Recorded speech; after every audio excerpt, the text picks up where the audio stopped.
Species. Unite. One year we actually offered the Faroe Islanders €1 million to stop the hunts. €1 million which would go to promoting, whale and dolphin tourism to the islands and marine conservation education to Faroese kids in schools. And the Faroese response to our offer was the most emphatic no you've ever had in your life.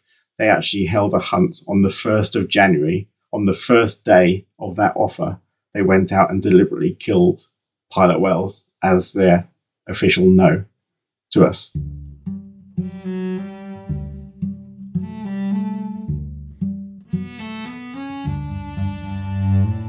Hi, I'm Elizabeth Novogratz. This is Species Unite. This conversation is with Rob Reed. Rob is the leader of the Captain Paul Watson Foundation UK, otherwise known as Neptune's Pirates UK. Rob and his team have been working for years to end the suffering of many marine animals. They've been working on issues that include everything from seal shooting by wild salmon netsmen around Scotland, in Japan against the Taiji dolphin hunts, in the Faroe Islands against the drive hunts of pilot whales and dolphins, in Iceland against commercial fin whaling, and in Namibia exposing the Namibian seal hunt. I asked Rob to come on the show to talk about the places in the world where whaling is still the norm. There's not that many left, but there shouldn't be any left. And that is what Rob and the Captain Paul Watson Foundation are working to achieve.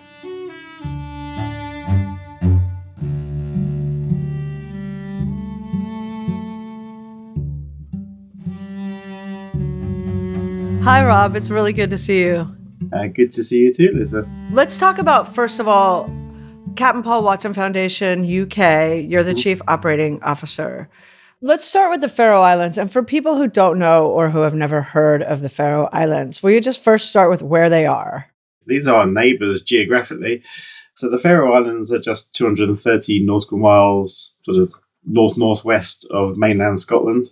So roughly halfway between Scotland and Iceland. So we're very, very close. So the pilot whales and dolphins that unfortunately visit the Faroe Islands are the same pilot whales and dolphins that swim past our Scottish shores. And I'm living on the west coast of Scotland here.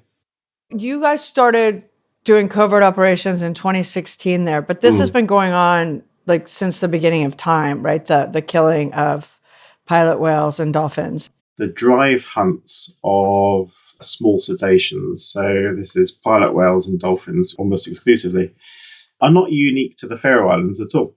This is a type of hunting that has been practiced right across sort of Northern Europe, Scandinavia at some time or other. Even here in the UK, in Shetland, the Shetland Islands, they were hunting in that style until 1920.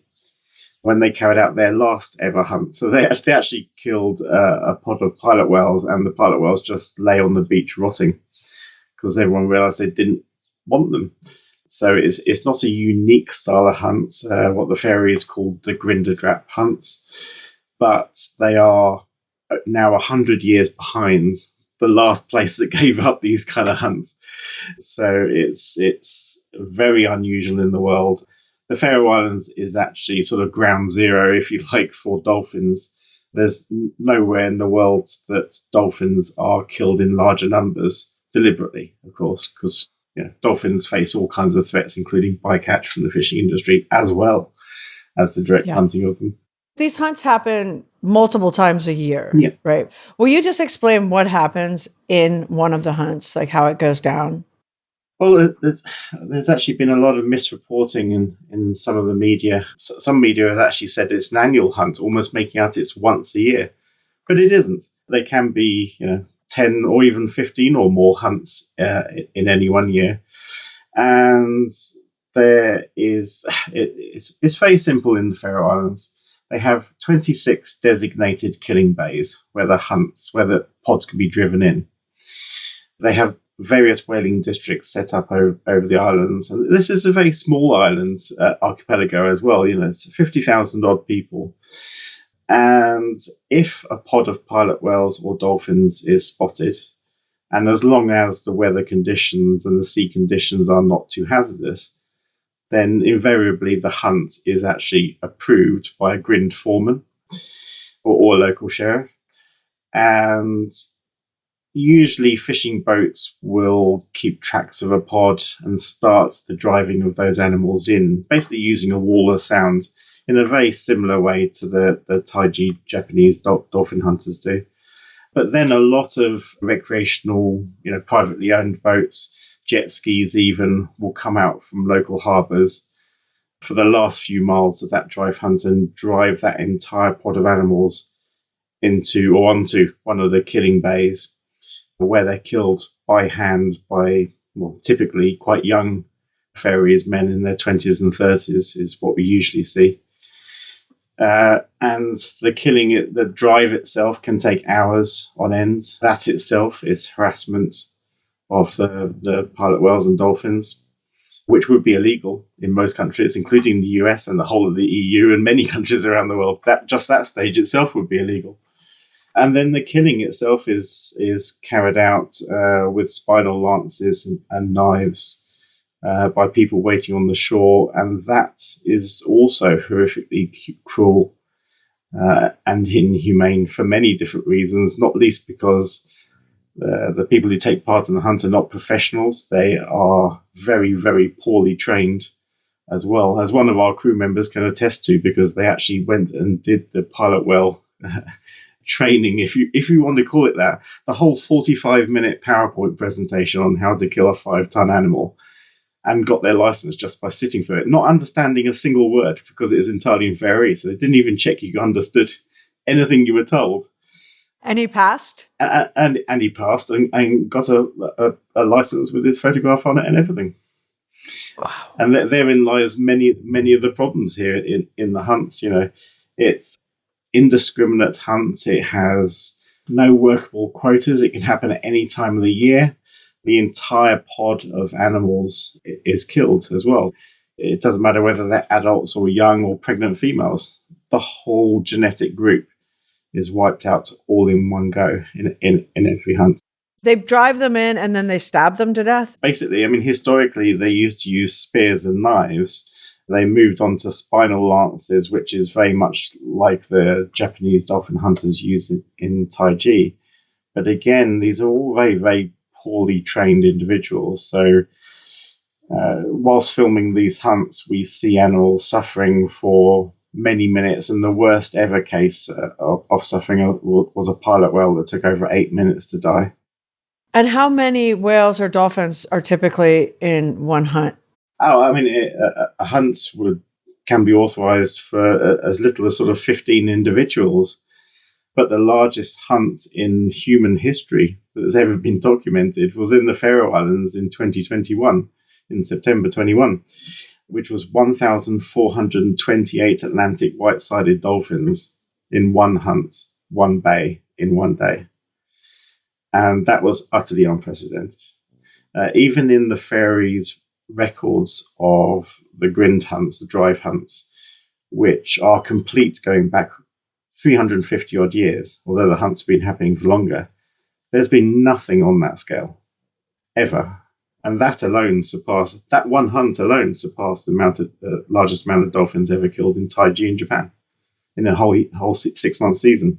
And I've seen videos and photos of these hunts, and they're horrific. But one of the also equally disturbing visuals is that the sea just turns red with all the blood. Like, you just see so much blood everywhere. Sure, that's very disturbing to see. It's very disturbing for our crew to experience as well, because our crew on the campaign are not just stood back with like high-powered cameras and lenses. Sometimes they're actually in the water. And because they're usually covert crew as well, we've even had where people taking part in the hunt have tried to pass a rope that has a hook going into a pilot whale to our crew members to help them haul it in. So our crew are not just standing back and secretly filming this. They're on the beaches in amongst all this happening. So I've got to have a huge shout out to our crew on the campaign who have put up with so much to actually bring the world these images and this video footage of these hunts. How is the crew covert? Wouldn't you stick out? Sometimes we actually send some crew in with our charity's logos. Sometimes that's a distraction from the actual crew who are doing the primary filming, who may be dressed as hikers, general tourists, or, we've even had crew who have bought sort of second-hand Faroese kind of traditional sort of jumpers and clothing just to kind of try and blend in a little bit. And that has worked very well for us. We've managed to get access to every single hunt, and we've even when there's been dolphin hunts and they've tried to conceal the butchering of the dolphins within buildings, we've even managed to get access there as well and actually have images and video footage taken of everything that happens there. And the Faroese are now so aware of this that they are trying to hide some of the evidence from these hunts from us. Many of these hunts, they're pregnant females killed as part of these hunts, and the Faroese know that certain types of images resonate in the media for foreigners. Dolphins in particular. Pilot whales are, of course, dolphins as well. But what the Faroese have never once really seen in the foreign media is the killing of dolphins, as in bottlenose dolphins, Atlantic white-sided dolphins and the likes, because that generates more of a response. But in particular, what they really don't want people to see in the outside world is the fact that pregnant females and even swimming calves of dolphins are also killed as part of these indiscriminate hunts. And they're doing their best to actually conceal these from everyone, actually, because they're not even sure who our crew are. Our crew have witnessed genuine tourists who have been usually accidentally at one of these hunts being accused of being our crew. and they're, we know we're doing our job right when the Faroese are so paranoid about our crew being there and filming these hunts that they're accusing genuine tourists and unrelated foreigners of being crew with us. And they know that these images are shocking to the world. And you're right. The bay is full of blood. That's very shocking. There's even images taken by our drones, but also from aircraft as well, showing these bays just absolutely filled with blood. It is a horrific scene, and even the Faroese recognise that as well. But they'd argue that, well, this is no different to, an abattoir, for instance. It's just in the open. But it is very, very different. These are wild animals that are being harassed for hours to be driven in and then sometimes killed for 15, 20 minutes, sometimes hours in front of all their relatives, killed by inexperienced people with almost no training at all. We've witnessed dolphins still alive being thrown onto beaches just piled up. And it's not normal. There's a good reason why the rest of the world is not engaging in these hunts anymore.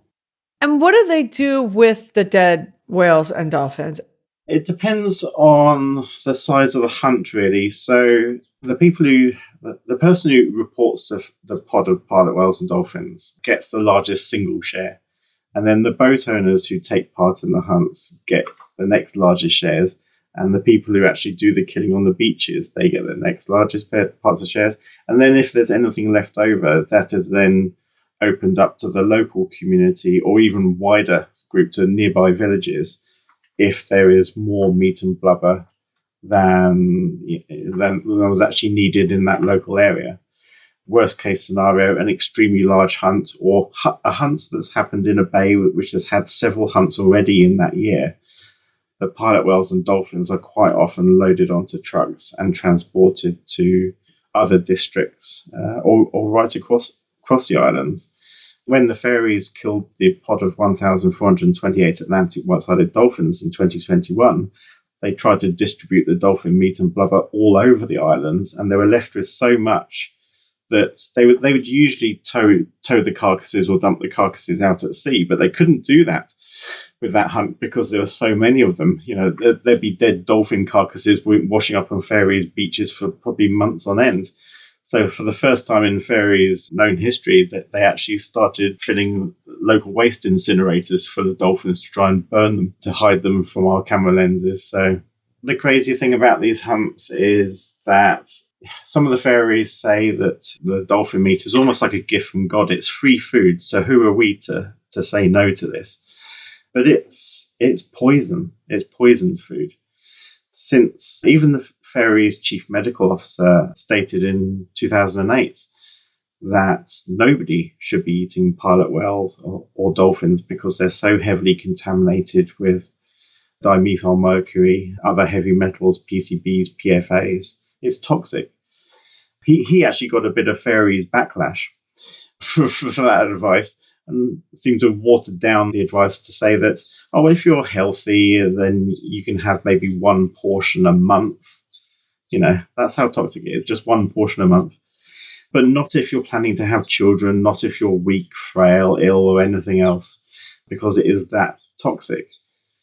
And you got to ask yourself, even if you are an individual who is pro-hunt and defends the right of the Faroe Islanders to kill pilot whales and dolphins, why would you when eating them is hazardous to your health? It just makes no sense. No. It is bad publicity to the Faroe Islands. It will certainly impact their tourism, which is their second largest industry after fishing. We're trying to make sure it impacts their tourism and their fishing industry as well as a tool to try and bring an end to these hunts. But if it brings such bad publicity to the islands and it's poisoning you as well, why are these hunts continuing? If this stopped 100 years ago in most other places in the world, how has it been allowed to persist here and why? One of the reasons seems to be that the Faroese consider the Grindadrap, the killing of pilot whales and dolphins, as their cultural heritage.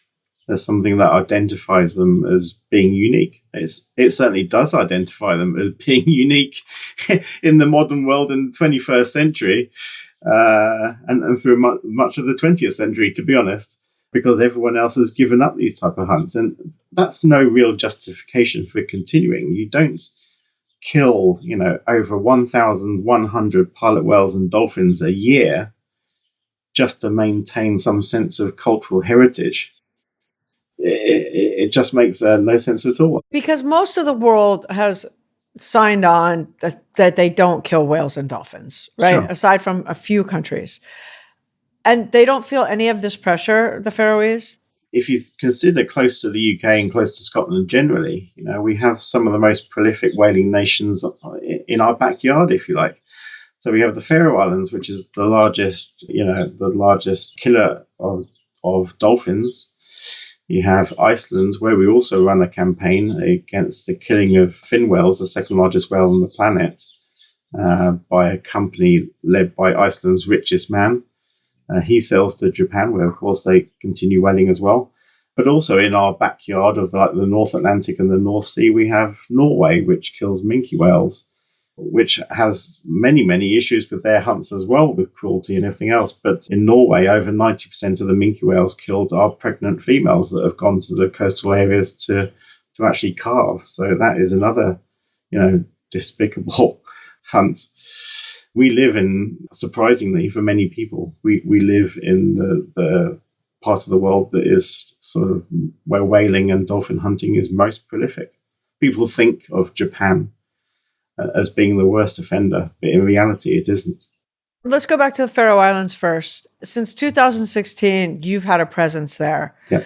Has this awareness helped the situation, and what does the future look like? The campaign has actually achieved many of its initial objectives. I mean, it's in 2016, 2017, and 2018, to a large extent, we brought the killing of the dolphin species particularly. So Atlantic white-sided dolphins we're talking about. So the second species that is killed as part of these hunts.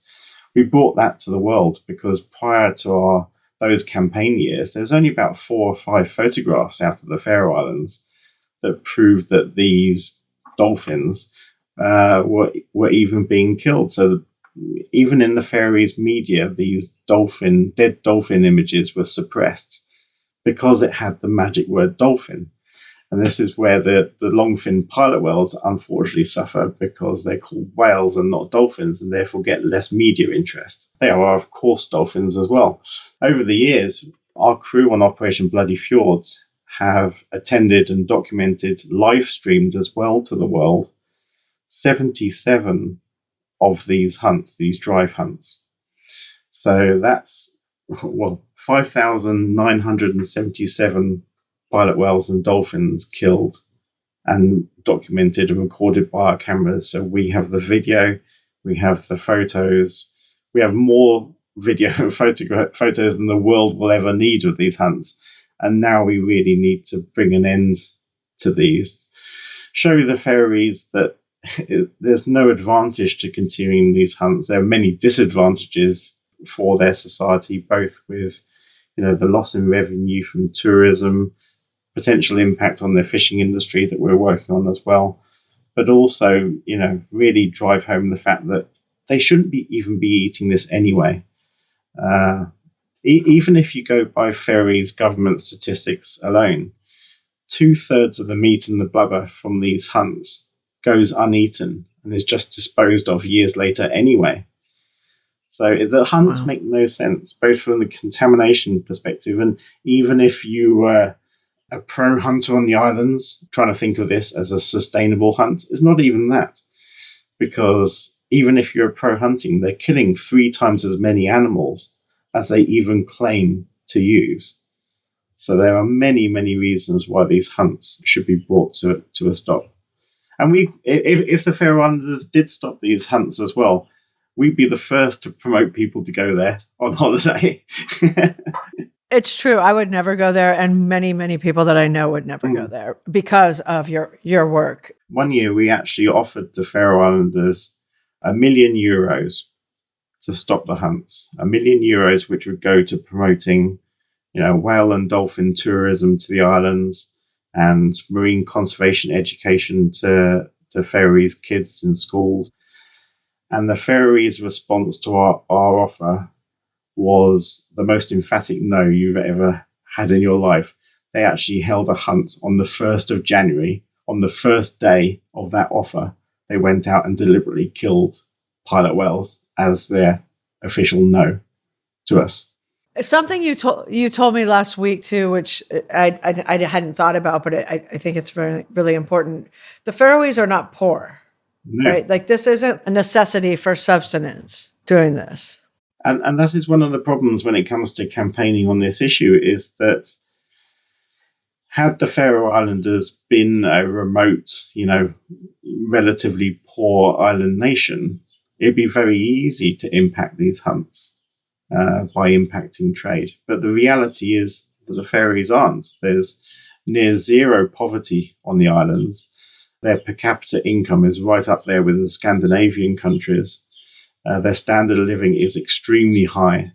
So the Grindadrap, the pilot whale and dolphin hunts, are little more than a sport to them. And that we see all the time. I mean, you can do that 45-minute PowerPoint presentation on how to kill a pilot whale at the age of 16 on the Faroe Islands. So as a 16-year-old boy who's grown up, even a baby or a young child taken to witness these hunts, you can understand why some of them actually look forward to this, taking part in this community activity where hundreds of people, rush down onto a beach to kill these animals and then celebrate in the evening and take pictures of each other and post it across social media.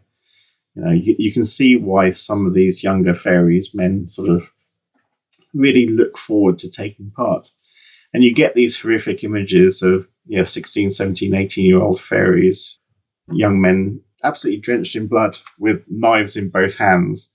Like, I've just taken part in my first hunt. And it's kind of mind-blowing to the rest of the world and to us that there's that kind of attitude. But as I remind my crew, even on Operation Bloody Fjords, is that had they grown up on the Faroe Islands and had they been taken to these hunts as a child, then they'd probably be acting the same way. And they always keep that in the back of their minds. So what we've tried to do in the past is educate as much as we can And we have won friends on the Faroe Islands. The majority of them won't speak out publicly or be publicly known for a very good reason, that they basically be ostracized and shunned by their local community and potentially even by their families for speaking out against these hunts, because they're so heavily defended, if you like, by the Faroese governments and by people on the islands, that speaking out could actually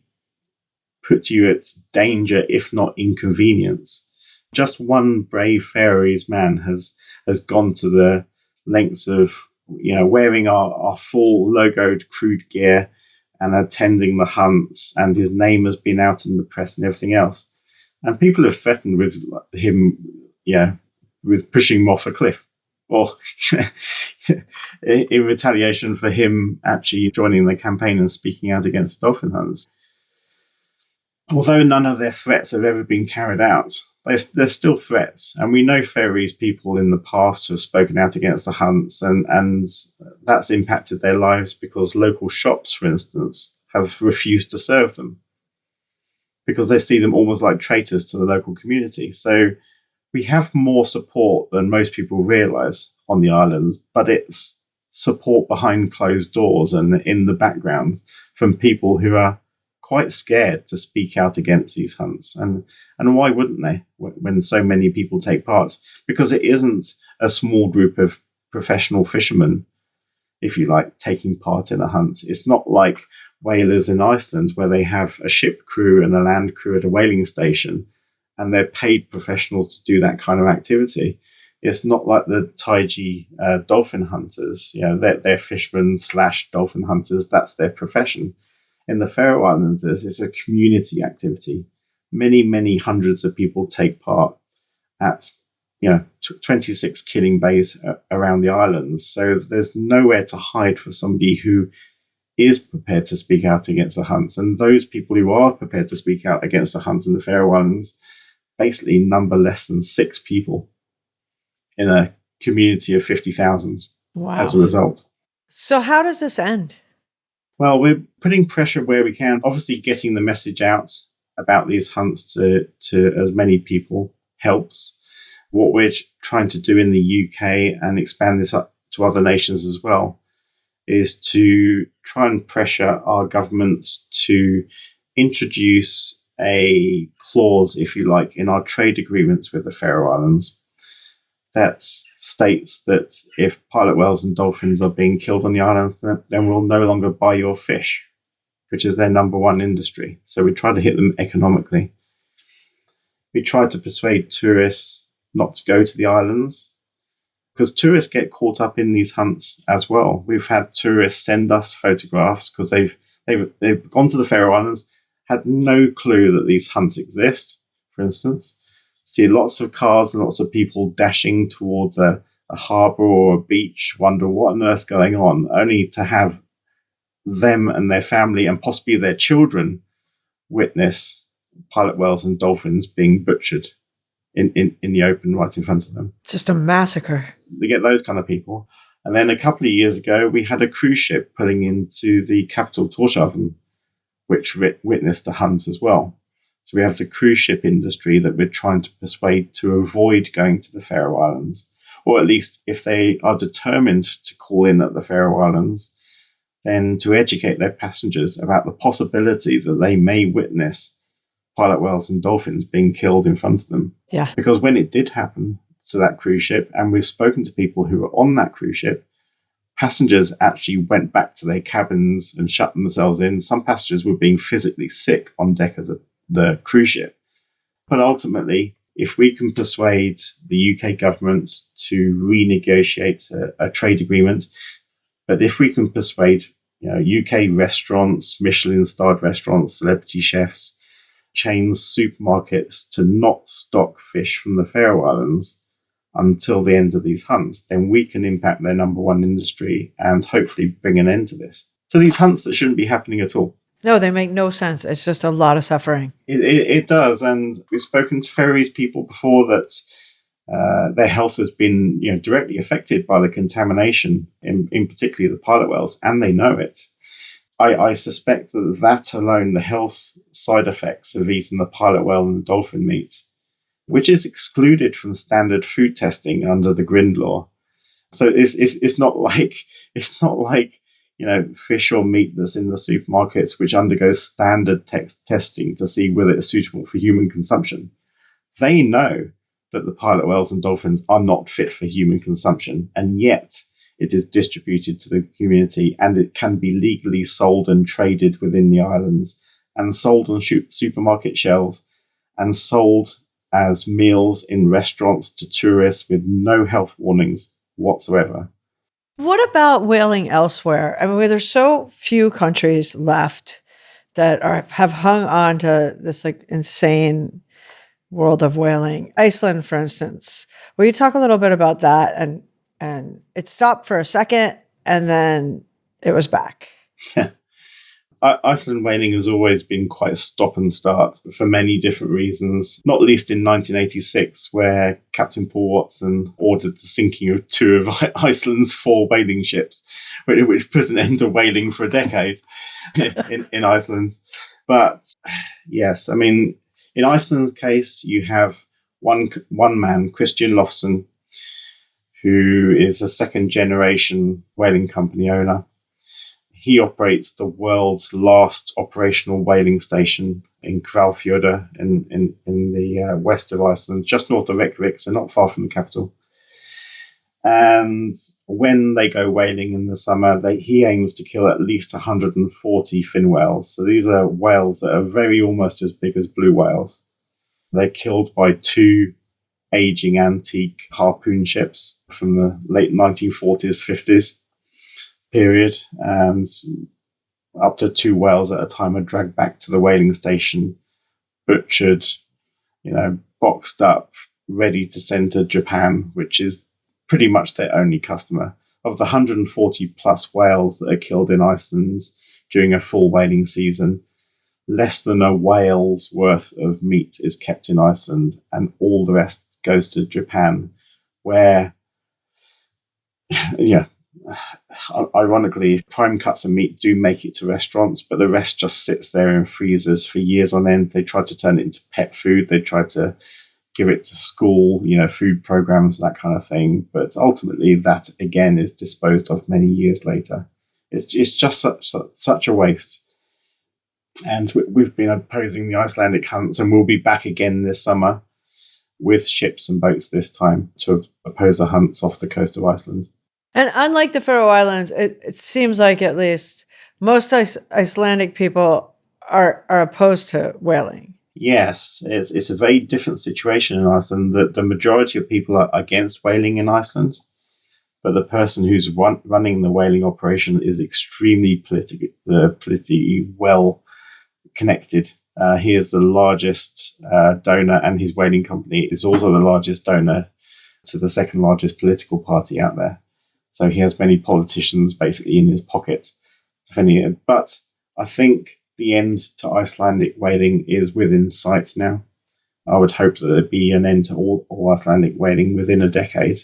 Unfortunately, when it comes to Norwegian whaling, it's actually tourists who are keeping that industry alive. How? The majority of Norwegian whale meat makes its way to the Faroe Islands and Iceland as well in supermarkets and the likes. But if, for instance, as a tourist, go to Reykjavik in Iceland, if you eat whale at one of the many restaurants that serve it there, it is actually Norwegian minke whale meat that's actually eaten.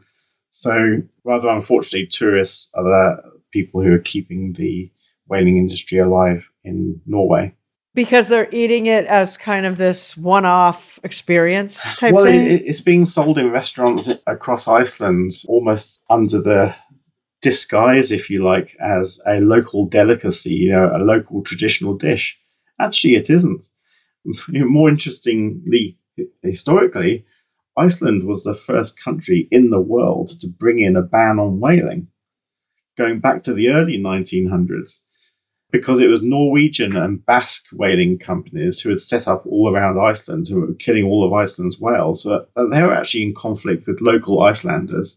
And it got so bad that Iceland actually banned all whaling. And it wasn't until the end of World War II when Christian Lofson's father managed to get a permit to start whaling again, because there was a global lack of, the food supplies and everything had been impacted so heavily by World War II that whales were back on the agenda, and the British and the Americans and other main whaling nations actually exported the skills and the tools to Japan and Iceland to actually start engaging in commercial whaling, because they had no history of that. Other than coastal sort of drive hunts and just opportunist whaling, these big commercial whale hunts with harpoon ships or even factory whaling vessels like Japan use, that is an invention by our nations, unfortunately. So for Norway, what are the numbers like in terms of whales killed in a year? Oh, the Norwegians set absolutely ridiculous quotas, sometimes exceeding 3,000 odd animals, but in reality, nothing like that amount are killed.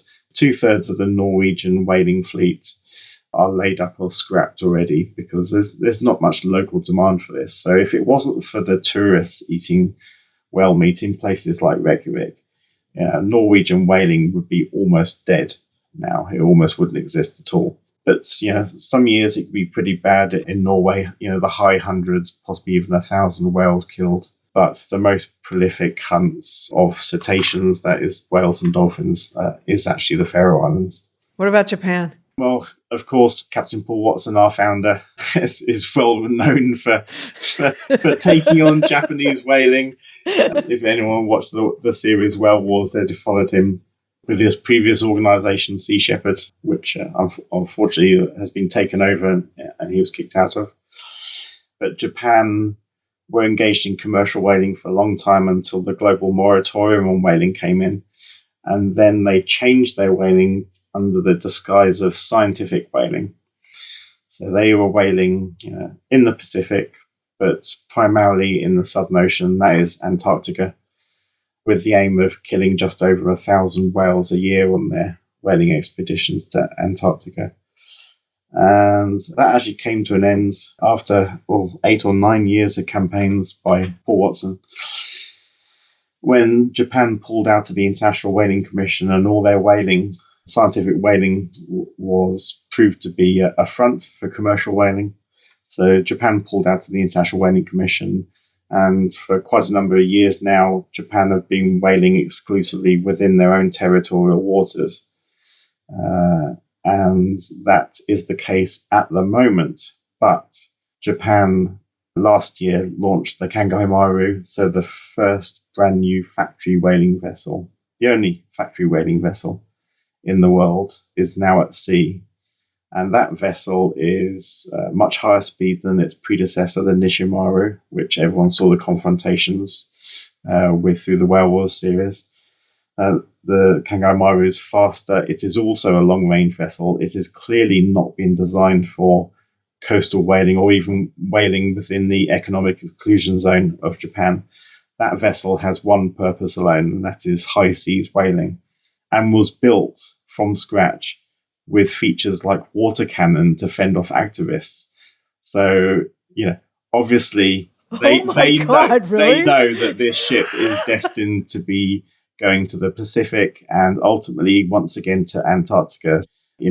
Japan absolutely determined to continue whaling, and Japan also interfere in whaling all over the world. So Japan encourage and even fund, if you like, organizations which defend and promote whaling around the world. Of these countries that still are doing whaling, what are the best shots at this stuff ending? You say Iceland in 10 years, hopefully, but what about everywhere else, like Japan, Norway? Well, certainly the Norwegian whaling can be impacted if we make sure that tourists stop buying whale in restaurants. That'll heavily impact the Norwegian whaling industry. So that's one factor right there that people can take part in. It's surprising to me how many restaurants in places like Reykjavik are still offering whale meat. It's almost exclusively Norwegian minke whale meat as well. And rather unfortunately, the people that I see at these restaurants are very typically American tourists. And I don't know what that is. Maybe it's a curiosity kind of factor to this, but they need to realize that they're keeping whaling alive by buying it in restaurants. If there's no money in something, the Norwegian whalers are not so stupid to continue catching whales. There's no sport element in it for them when it comes to whaling. So economically, Norwegian whaling can be ended just by destroying the market, which is primarily tourists buying whale meat in restaurants in Scandinavian countries that still serve it. In the Faroe Islands, ultimately, and Faroese nationals that we've spoken to and expats abroad have said that really you have to hurt the Faroese government in the pocket, again with money when it comes to ending the hunts. If the UK and other nations like France and Germany follow suit, and if we can get amendments made to our trade agreements which says that we basically won't buy your Faroese fish unless you stop killing pilot whales and dolphins, then we can end these hunts right there very easily. Yeah. It's kind of like a win-win situation for everybody if they can just get this idea that it's an important part of their cultural heritage out of their minds, because there's nothing traditional about the Grindadrap hunts in the Faroe Islands. The days where this is done in rowing boats with men with spears, where the pods of pilot whales and dolphins at least stood a chance of escaping in the past. Nowadays with power boats and ribs and jet skis, how on earth can the pod escape the hunters? It's so indiscriminate and cruel as well, just by the nature of the hunts, that it should not happen at all. And in Iceland, it's really just all about one man, Christian Lofsson. We've seen no indication that anyone wants to take over his whaling company, Corello HF, when he eventually goes, and he's getting older now. So, he really should have retired from whaling, but he's determined to continue until the bitter end. But eventually that time will come, and we don't think anyone in his family wants to take over his whaling company.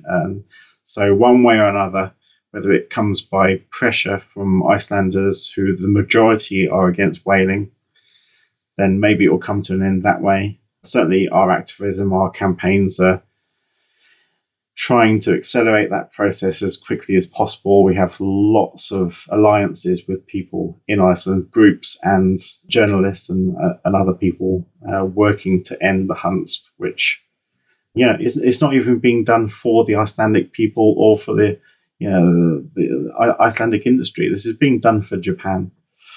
So the end is within sight when it comes to Icelandic whaling. An end which is being made more rapid actually by Japan, who are purchasing the fin whale meat from Iceland, but are now planning to kill fin whales as part of their hunt with their new factory whaling vessel. Iceland's Christian Lofsson are facing a sort of like a double whammy, as we'd say, of opposition from within the country, which was previously pro-whaling and is now anti-whaling, and slowly losing their market to Japan, who want to bring whaling back to the Japanese whaling fleet, if you like, with their new factory whaling vessel. And when it comes to Japan, much, much harder again. But, I think Japan ultimately is about trade and potentially even sanctions. There's a good example, actually, when it comes to trade agreements and sanctions. The US said, for instance, to the aquaculture industry, the fish farming industry in Scotland, that any fish farms and companies that engage in the shooting of seals around fish farms, they wouldn't buy their fish. Well, that's a very easy thing to say to the Faroe Islands, for instance. We won't buy your fish until you stop killing pilot whales and dolphins. And to say to Japan, if you won't listen to anything else, then maybe you'll listen to an economic argument, and an industry in Japan should be targeted very specifically with the idea of bringing about an end to whaling. That's really what is needed. Even with the best efforts of the Japanese whaling industry, and previously they even opened their own restaurant in the middle of Tokyo, which ultimately failed. They are struggling to sell whale meat, but there's an older generation who are determined to keep it going, just like Christian Lawson in Iceland. They got that kind of character in Japan. People within the Japanese government are given positions within the whaling company and the Institute of Cetacean Research in Japan, and vice versa. So once that generation has departed, then I think we'll be in a better position, because I don't think younger Japanese have got any interest whatsoever in eating whales or dolphins. So the end is within reach, maybe within a generation or two, and hopefully we'll be in a world free of intentional whaling, which are ultimately one of the key species that we should be saving, even just when it comes to climate change, for instance. Whales contribute to the healthy oceans and healthy populations of fish. It's actually a case that the more whales you have, the more fish you have, and the more whales you have, the better the carbon cycling in the oceans, and that actually positively impacts the effects of global warming and climate change.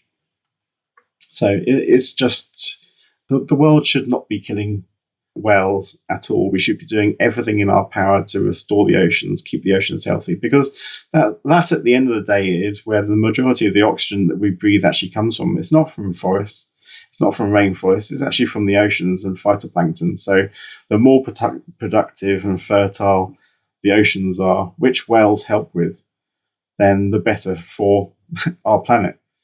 And the likes of Elon Musk, who wants to modify Mars into some type of habitable planet as like a backup option, if you like. Because we've destroyed this buy one. a ticket there. If they got the technology to turn Mars into a habitable planet, well, how about use that money and technology to actually turn this planet back into a habitable planet? I'm with you all the way, Rob. I am. Hey, Rob, thank you for all the work you do, and thank you for this.